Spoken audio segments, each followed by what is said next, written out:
Okay, guys, before we get into this, I've got a competition for you guys. If you want to win the Arsenal home kit without actually putting money back into Stan Kroenke's pocket, you don't want to fork out for it yourself, but you do want some of this schmexual goodness that you see Pierre-Emerick Aubameyang wearing here. There is a Twitter giveaway for you to get involved in. All you have to do is retweet the tweet, follow footy.com, who have very generously gifted us an Arsenal shirt for one of you guys to win, and subscribe to the channel. The winner will be announced in Sunday's video. Let's get down to business. This is for the ones who care.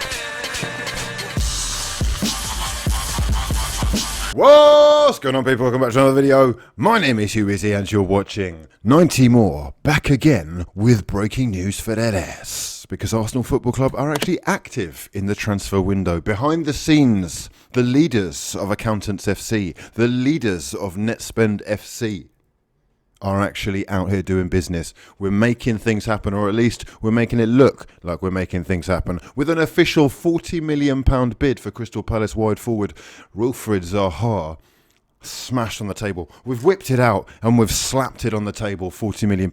He's a player that they've asked for £80 million for. In today's episode, we're going to be discussing this deal and the other transfer news that is breaking in the world of the Arsenal FC. In this episode, we are going to be discussing that and more breaking news, including Saliba, Carrasco, Pepe, Gary Cahill, Kieran Tierney and Brahimi as well. Let's kick things off, though, with these two absolute Don Dadas, Raul and Vinay. Raul over here on the right of the picture, on Vinay's left, is the man who is responsible for Cesc Fabregas leaving Arsenal Football Club and persuading Arsenal to go through with the deal, forcing them almost, by telling them that he wanted to return to his boyhood club. And the quotes that are coming out of the press today are eerily similar to those circumstances, and it may well prove the factor that sees this deal going over the line. Is it possible that Raul and Vinay have masterminded the move of Wilfried Zaha to his boyhood club, the club he supported as a child? Breaking news from Sky Sports News. Arsenal have today bid £40 million for Crystal Palace winger Wilfried Zaha. Sky Sports News understands. Sky Cavet. Arsenal make £40 million bid for Crystal Palace winger Wilfried Zaha. Zaha once moved to Arsenal. He's actually got some more interesting stuff to say, this guy, as well. He goes on. Wilfried Zaha's brother, Judicial, is that right? Judicial, have I said that right? Has told Sky Sports News, Wilfried will always hold Crystal Palace and their fans in the highest regard, and all the support they've given means the world to him. It's my brother's dream, though, to play for Arsenal. It's his dream to play for the Ars. He wants to go up a level, to the nearly elite level. Not quite. Well, are we actually even nearly elite? But yeah, he wants to go up a level. He wants European football. We can barely give him that. I cannot actually believe that he's coming out and risking his Crystal Palace future and the love of said fans, all to play in fucking Kazakhstan on Thursday nights. However, it's an exciting move, this, for Arsenal Football Club, or is it? I will let you be the judge of that. For me, it's a 7.5 out of 10, and that's pretty decent, and that is really all Arsenal can expect, because that is your level. Zaha's brother goes on, given all Wilfried has given to Palace to help them remain a Premier League club, I hope Palace will be able to see their way to agreeing a deal with Arsenal that allows Wilfried to realise his dream of playing European football for the club he supported since childhood. So this is obviously the target now. Official £40 million bids. David Ornstein is confirming that news by re-quoting Sky Caver. And he says, given their budget of around £45 million, I guess the 45 million means we're doing staggered payments. It's 45 million this window, staggered payments for each and every one of these players. Like it would be, say, 25 million up front, then 7 million up front and 7 million up front. Arsenal would need Palace to reduce the asking price and or raise significant funds through sales in addition to normal staggered payment structure. So yeah, this is basically how we're doing every deal now. Staggered payments. We'll pay you 25% of it, basically. And Wilfried Zaha, remember, still has a clause in his contract which says that Manchester United will get 20% of any deal. So this is a good deal for United as well if it does happen. Dean Jones of Bleacher Report says Arsenal would be open to including a player, possibly even two, to get the Zaha deal over the line. I mean, which two players? Jenkinson and El Neni, perhaps, yes. Chambers, perhaps. I'd certainly be open to that, although it's beginning to get outrageous, and it's definitely going to get ugly, this deal, because he will try and force a move. From the looks of things, there are people that are saying he will never train for Crystal Palace again. James Ollie from the Evening Standard saying the only way that I can see Arsenal getting even close to a deal Crystal Palace might accept for Zaha is by offering players and cash, or offloading a couple elsewhere to boost funds. Players' desire to move may help bridge the gap a little, but they're miles apart as things stand.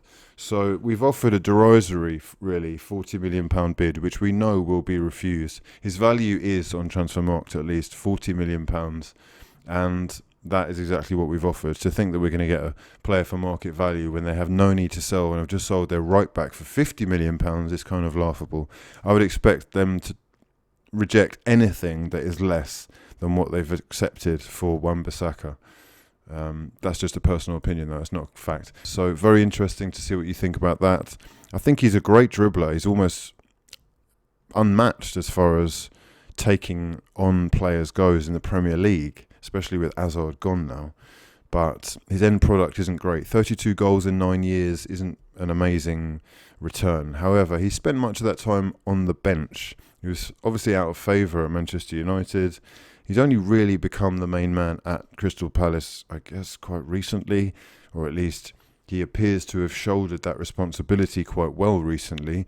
How much are we going to get in return that Iwobi couldn't offer? I'll leave that one down to you. For me, I think as far as Wilfried Zaha goes, he's going to offer us spectacular moments and entertainment, and for me that's enough, because we're not actually going to achieve anything. So I'd rather watch some entertaining football and him occasionally scoring a banger from 25 yards after skipping past three men with a little step over. I'm kind of into that at this stage of my Arsenal supportingdom. Anyhow, in other news, as you saw there, Arsenal are in talks with attacking midfielder / winger Yacine Brahimi, who's available on a free transfer after his contract expired at Porto. Now, the first thing I'd say about this is I wonder why they've let his contract run down. Is that player power at work again? So even though he is available on a free transfer, which I guess you would think is an attractive proposition to Arsenal, he has been in talks with West Ham a few months ago and was demanding €6 million as a signing on fee, and that could be a sticking point for Arsenal. Could also, though, be cheaper than spending £50 million on Wilfried Zaha. He is a player who's, again, great at taking people on. Here's an example of that. Most dribbles in Liga NOS since 2016-17. He is well ahead, almost double the amount of the second place Jesus Manuel Corona. And Gelson Martins has just gone to Monaco, I believe, for €28 million. So this is an interesting one. I don't know whether you'd be up for this, but he is 29 years old, and that's definitely going to be another sticking point. Would we offer a 3-year contract, which he would be after, to a guy who is pushing 30 already? I'm not so sure. Anyhow, just to quickly go over the rest of the news, let's talk about Kieran Tierney for a second. Reports are circulating that we've put in a second bid of £20 million. I do think this deal is going to happen, but I've also heard that no actual official second bid has gone in, and £15 million plus add-ons is what they've been offered so far. I think that's another one where we're just kind of haggling and waiting and testing the mettle to see if they're serious or how serious they are about keeping hold of the player. I don't know whether you remember, but with Virgil van Dijk, they kept him whilst Celtic were playing the qualifiers. So I believe that's right anyway, if memory serves me correctly. So that is a possibility with Tierney here. They are also going for their 10th title in a row, and a lot of Celtic fans, I think, would appreciate a player of that quality cementing his place in their history by winning that 10th title in a row and then leaving. If Arsenal offer enough money, without question, I think this deal will go through, and it's a great one for Arsenal because we get a left back who can play centre back and he's left footed. High potential, isn't the starter for Scotland, so that could be beneficial as well, in that he's not going to be always needed or playing or risking injury on international duty during those breaks. Gary Cahill is another one. I know it's laughable, but he is available on a free transfer, and you know what Arsenal like, so I thought I'd put him in there. Pepe is probably going to be going for around 50 to 80 million pounds. Is it possible that Arsenal get him? If they really pull their finger out, yes, but I would suggest that he's out of their league. Yannick Carrasco is a prisoner of money and is trapped in China. Unfortunately, he is signed to a club who have also just employed Rafa Benitez. I think that will be announced tomorrow afternoon. And as a result, he may well be part of Rafa's plans. However, it could be possible that with Premier League links, we could start talking to him again.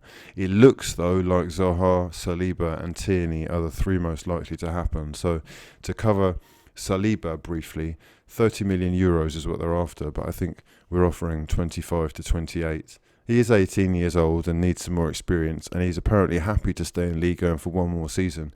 Be interesting to see if Arsenal will spend that much money and allow that to happen. Obviously, it is staggered payments, so it is possible. But is he going to be ready? Do we want him straight away? Is he going to be going straight into the starting lineup? If so, I'd say it's a lot of money to be spending on an 18-year-old, but he is highly thought of. With Zaha, it's probably the most exciting name on the list, I'd say. I see him physically quite similar to Gareth Bale. Whether he has the ability to reach those levels, those heights, I don't know. But playing in a good team, playing in a more organised side than Crystal Palace, with all due respect, at Arsenal, and I know that's actually laughable hearing that back, but the potential is there for him to almost double his stats as far as return goes for goals and assists. It'd certainly be great to have another addition on the wing, but Arsenal do have the option and have heavily featured Reece Nelson in the kit launch that's happened in the last few days or today. So I would be very surprised not to see Nelson involved somewhat. And of course, Alex Iwobi is now a fully fledged international who was integral to most things that Arsenal did last season. So it will be interesting to see where this one goes. My honest feeling is that this would appease fans slightly for a UEFA Europa League defeat and a thrashing of a defeat against Chelsea. It would go some way to reinstilling some kind of belief and excitement about the new season. But the way that we are so penny pinching, I'm not sure that Palace need to sell enough without us bidding money that I think would actually be kind of silly, and we could invest in two other players. Let me know your thoughts in the comment section below. Subscribe if you're new, and drop the video a damn like if you breathe oxygen. I'll be back with more videos with news as and when I get it. But for now, my name's been hughwizzy, and this has been a lot of fun. Peace.